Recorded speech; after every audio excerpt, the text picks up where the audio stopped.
Hello my friends, welcome to the 900,000th review on YouTube of the Anastasia Subculture palette. I do still have a lot I want to share with you, so hang tight. We're gonna get into it right now. In case you happen to have not been on YouTube for the past few weeks, this is the Anastasia Subculture palette. Just Google it real quick and you'll know why there's a little bit of controversy going on about this palette. So in a nutshell, what happened was that Anastasia reformulated their eyeshadow, didn't tell anybody, and then released it, and people were like, something's going on here. It's not the same as what we're used to. We're going to talk about the places where I feel like Anastasia really messed up on this, but we're also going to talk about this palette as a whole, as far as whether I think that this is a good palette or not, and I'm going to give you a lot of details so you can decide whether it's good for you or not. My videos are really, really long. I do have skip ahead buttons down below if you want to skip to the next section. Everyone's got their preferences of which parts of my videos they like the best. But anyway, let's just get into the details of this palette. This palette is $42 as of the filming of this video. You can get it many, many places, including the Anastasia Beverly Hills website, Sephora, Ulta, Macy's, Dillard's. Did I get them all? Oh, and Beautylish. And Beautylish, you can get this. It's the same price everywhere. It just depends on where you can get the best shipping cost. It is a cruelty-free product and it is made in the United States. One of the big questions I get asked about this is, in comparison with the Modern Renaissance, what's it like as far as price and value? So this is the Modern Renaissance. It's got the same velvet packaging. It's got the exact same amount of product. It is the exact same price. The pans are exactly the same size. Those are pretty much the only things that these palettes have in common, other than that they're made by Anastasia Beverly Hills. They both come with a brush. Other than that, they are very, very different. Let's talk about value for a second. So it is $42. You get 0.7 grams of eyeshadow in each pan, which is not a lot of shadow. I really like to see my eyeshadow pans with at least a gram of product, if not a gram and a half of product. That's more what I feel like is a reasonable amount of shadow. Lorac has really small shadows too. You get 9.8 grams total, and that leaves us at $4.29 per gram. People always get on me about giving too much information as far as places I've messed up. I realized as I was calculating the price per gram for this that I was wrong on the price per gram for the Modern Renaissance that I've been saying since the beginning of the Modern Renaissance palette in my life. I did miscalculate on that. So the real price per gram for both palettes is $4.29 per gram, which is quite expensive per gram of product. I like to see my eyeshadow palettes under $3 per gram of product. Under $2 is even better. That's when I consider it to be a really good deal. So this is an expensive palette compared to a lot of similar brands like Too Faced, even Lorac, Urban Decay, things like that. You're getting much less product. Getting a little bit into ingredients, all of these shadows do contain talc and dimethicone, so if you don't like those ingredients, you don't want to use these. Another thing is the matte shades all have the same listed ingredients with the same may or may not contain things, including carmine. Carmine is made from crushed beetles. It is a red pigment. I would imagine it is in all of the reds here, the peaches, things like that, the orange. It may not be in like the yellow, but there's no way to know unless you ask Anastasia directly. But if you are anti-carmine, you do not want to purchase this. People ask me all the time, you know, how can it be cruelty-free and have crushed bugs in it? It's because of the definition of what cruelty-free is. It means it's not tested on animals. It doesn't mean that it doesn't contain animal products. It does contain an animal product, that's the crushed up beetles. That makes it not vegan, but it doesn't make it not cruelty-free. Isn't that weird? Yeah, I know. I'm with you. Another thing you need to know is the matte shades do contain pigments that are not lip safe. Ferric ferrocyanide and ultramarines. Those are the two. The other shades, this Adorn, Electric, and Cube, those do not contain carmine. They do not contain those not lip safe pigments. So if you want to pat any of these on your lips, those three, you can. I don't recommend it for the others. Other than that, I didn't see anything that was like red flag worthy for me that are ingredients that people tend to complain about when I talk about ingredients and products. They say, oh my goodness, this is not a good one. This is not a good one for me. One thing I noticed in here that's really weird is that there is no preservative in here that I recognized. There may be a preservative, but I don't see one that stands out to me. I would imagine all my ingredient junkies out there, or one of you will know which one of the ingredients is the preservative, but usually it's phenoxyethanol or some kind of parabens. This doesn't contain either. This does have a 6-month 6-month shelf life, so please just make sure you're keeping an eye on this after the 6-month mark. Make sure that you're not, it's not becoming discolored, doesn't have any kind of funky smell, things like that. If it does, you want to throw it away. If not, I tend to keep it beyond the expiration date for powder products, but that's just me. Another question I get a lot about these is the ingredient difference between the products. So I'm going to put on the screen the ingredients. So over here is the Modern Renaissance, over here is the Subculture, and you'll notice that the Subculture has significantly less ingredients than the Modern Renaissance. We'll get into a little bit of why I think they did that and how I feel like it impacts the product when we get to the full review. But for now, I have swatches for you. So let's go ahead and get into my personal swatches right about now. As I show you the swatches, I'm going to go ahead and give you my opinions on all of the shadows, how they work, and the best way I have found for them to work. Now, this is just my personal opinion and my personal experience. If you have any different experiences, I would love if you would share those in the comments below. So as you can see, there are a ton of different looking colors in here, a lot of shades you don't typically see. One of them, the first one we're going to be talking about, is Cube. Now, Cube is a sheer white shadow with a pink shift. Dawn is more of a nudie beige. We've got kind of an army green in Destiny, and then we have this foiled goldish brown color in Adorn. With Cube, you want to use a brush like this one that has a taper to it where a lot of bristles are going to be able to pick up on the product. You'll see with Dawn, that one has a really smooth application. It's one of the easiest shadows to work with in this palette.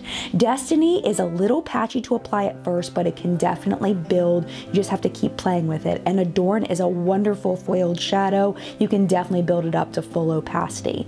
Overall, in this group of 4, Cube is my least favorite. I find it very difficult to work with. I find it best layered over top of the Tarte Shape Tape. It does not work for me over NYX's Eye Pencil and Milk. It doesn't work for me very well just over a primer. It works over top of some shadows, but not all, and it's just very difficult to work with. Dawn is super easy. Destiny needs just a little bit of help, and Adorn is also an easy shadow to work with. Now, if you're new to my channel, you're new to the wipe test, and this is kind of to show how the shadows may blend if you blend them, and also to the lasting power to see how much it stains the skin. When you look at the wipe test results, you'll see that Dawn actually hangs out there really well for a light shade, as does Destiny, and Adorn. Cube is completely gone. Let's move on to the last 3 in the top row. Again, a little patchy on All Star, that's the red in the front. Mercury is a really nice smooth shade, but Axis is a little bit patchy. These are very, very pigmented. There is a lot of pigment in these shadows, so you do have to kind of blend and build and blend and build. Axis, I feel like, is the patchiest of these 3. For me, I had to practice and play with them to get especially All Star and Axis to work for me. Mercury was pretty easy. You can see the staining power as we do the wipe test. You can also see how they blend back and forth. These shades do really well in the wipe test. Moving on to the second row, we have Roxy, Electric, Fudge, and New Wave. Roxy is another very easy to use smooth shade, as is New Wave. Electric took a lot for me to get it to work. As of now, the only way I can use it is over Tarte's Shape Tape. I haven't tried it with other concealers. I'm still playing with it. If I have an update, I'll let you know. But you can see with the brush swatch, it does not brush swatch very well at all. I find it best packed and packed and packed onto the lid or applied with a fingertip. You do not need any effort with Roxy or New Wave. Fudge needs a little bit of help building. You can see that the swatch is patchy. I find that to be the same on the eye. You just need to just slowly build it up, and it does work. Really impressed here with Roxy and New Wave and how well they hang on. Fudge I expected to, but those two are a little bit later. I didn't expect them to hang on that well, and Electric I absolutely expected to fade away. It does have really nice lasting power on the eye over the Shape Tape, but other than that, it's difficult. The last three shades are Untamed, Edge, and Rowdy. Edge is another one of those beautiful smooth shades, as is Rowdy, but Untamed is one of the patchy ones, one of the ones that you want to build up slowly. These three I find to be relatively easy to work with if you pair them with the right other shades. The most difficult time I've had with this is finding the colors that match together for the looks I want to create. I've paired some of these together and it looks like a bad 1970s rug. So it's just, you have to have that eye for how the colors will go together in order to get these to work well. Super impressed with Edge. I can't believe how well that hangs on with the wipe test. The other two hang out there really well as well. Now these are all of the shades all together to kind of give you an idea of what colors you've got swatched on my skin tone. It's definitely unique, I'll give it that. Now you have seen the swatches, I want to go ahead and show you a demo of how I got this look today. I will tell you right now, I have struggled with this palette trying to get it to work for me. It has been like look after look after look of me looking at it and going, oh my gosh, I hate this. I actually like this look. This is one of my favorites that I've done. So I'm going to go ahead and show you how I did it right now. Here comes the eye look that I created for today. I'm still kind of in shock with how this came out. We've got the Ulta Eye Primer in Nude Matte. It's a fabulous eye primer. I definitely recommend it. Very similar to the Urban Decay Primer Potion. I was a little nervous to start this demo. I really didn't want to mess it up. First thing we're going to do is very important. We're going to take the brush and we're going to get rid of it because it is not good. We're going to start off with New Wave as that crease color to kind of start off the look, and just very gently tapping it into the product and slowly building it into the crease of the eye. I'm winging it out just a little bit out to the edge because I want to give my eye a nice lift. Again, very gently tapping in the shade Fudge and very gently tapping and patting it into my crease to kind of create that deep line to make my lid pop. And it does take some work, just blending and building and blending and building and pushing to get it to be exactly where I want it to be. I am kind of pointing it outward to just, again, accentuate that kind of winged look on the edge. I have only once or twice ever used Shape Tape on my eyes before, and I was really nervous to do this. This is a Wayne Goss eyebrow brush. The reason why I chose it is because it can give me a lot of detail. It's a very stiff brush. It's got a hard line, and I'm just kind of making the like half moon shape on my eye. But I noticed that it's very streaky, so I patted it in with my fingertip to make it more smooth. Just making sure I get it all the way out to the edge of my eye. Okay, I'm crossing my fingers that it's going to work with electric because I had just watched a tutorial where this had worked and I hadn't tried it yet and I was scared, and thankfully it did work. It just took a lot of building. I probably dipped my brush to get to full opacity maybe 4 or 5 times into electric to get it to be as bright as it ended up being in this look. It just needed a lot of help. Going into the shade Destiny, I just wanted that deeper outer corner. And then I'm just blending it in with a clean brush into electric. I wanted to hit up the brow bone a little bit. It was a little too dark, so I dipped into the Anastasia Modern Renaissance in the shade Tempera, and that worked really well to lighten up the brow bone. Now this is just me kind of trying to perfect the look. I was dipping into Fudge and just kind of really deepening out that outer corner because I don't feel like I had gotten it deep in the beginning, and now I'm just blending it out with a fluffy brush. I did want it to be more intense, so I'm building up Destiny on the outer corner and then Electric again to just make sure I've got that blend. As the electric started going over top of Destiny, I realized that I really liked it. So I just kind of kept going and hoped for the best, and I ended up loving it as a topper over Destiny. It just gave it a really nice shine, but you could definitely still see the deepness of Destiny underneath it. Now we're gonna go down to the lower lash line and just take this pointy brush and go along the lower half of my eye with Fudge. And I wanted to use a different shade, so I just grabbed Edge and then brought that from the inner corner to the center. And now I'm breathing because I was just really scared this look was gonna come out a hot mess. Now this is the look with liner and lashes and the rest of my face done. I am quite proud of how this look came out. It's definitely one of my favorite looks I've created recently. I do want to stress that this is like the 5th or 6th time I did an eye look with this palette, and I can tell you I liked maybe 1 or 2 of the other looks that I did with this palette before this one. In case you're wondering what's on my cheeks, I have California by Benefit, and on my lips is the Rimmel Stay Matte Liquid Lip Color in the shade Rosetto.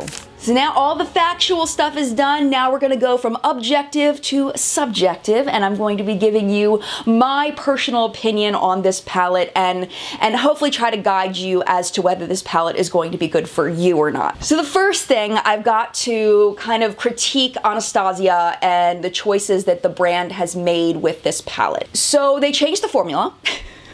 There's about half as many ingredients. This is what I imagine happening. I imagine Norvina or whoever came up with this idea, I would imagine it's Norvina, goes into the lab and says, I want the most pigmented eyeshadow possible. I want pigmentation. Give it to me. So the lab's like, all right, I got you. We're gonna do some pigmentation.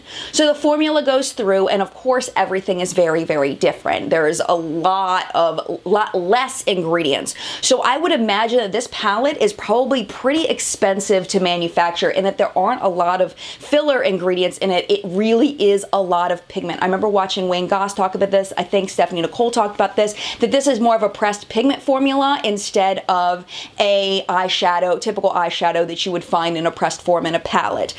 I can't speak specifically to that because I don't have that knowledge base, but I would say that there's probably more pigment in this than in the Modern Renaissance, because just simply because there are less ingredients by a lot, and also because of the way that they perform. So I think the first mistake they made was calling it the sister palette to the Modern Renaissance. I think that was a huge mistake. This is like second cousin twice removed. Like there's no, they're related, but like barely. Maybe they like met once at a family reunion and then they never spoke again. Like it's like that kind of relationship between these two. If you're used to this one, then this one may completely confuse you. I know there are people out there that are able to use both and don't see that much of a difference.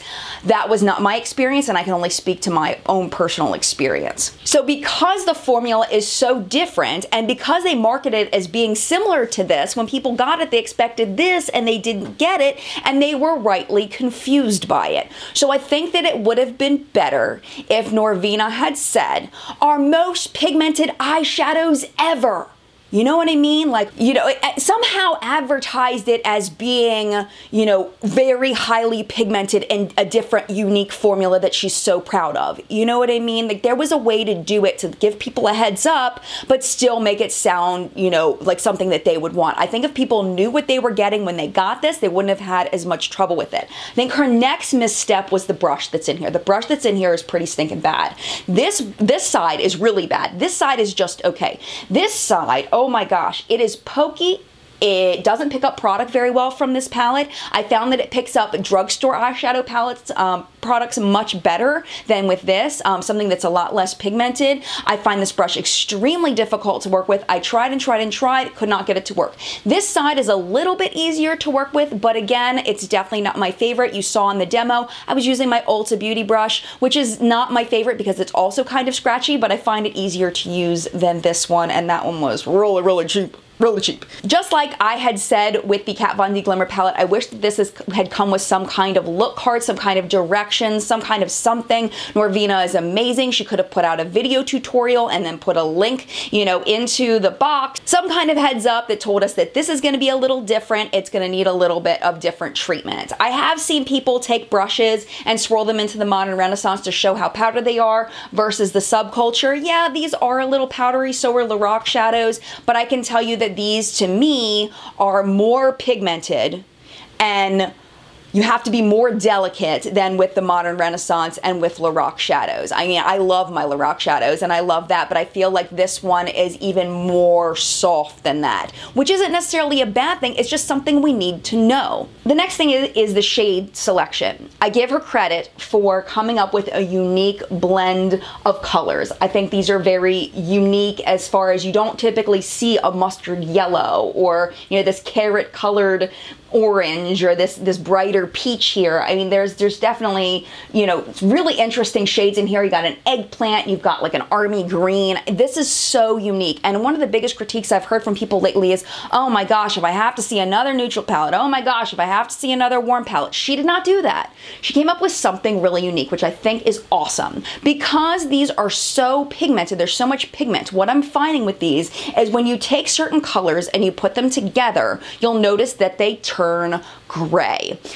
You have to be really careful which shades you choose so that they don't turn gray. And I think that's where this formula kind of falls short. The other thing you can do to avoid that turning gray problem is just to dip into other palettes that don't have as much pigment.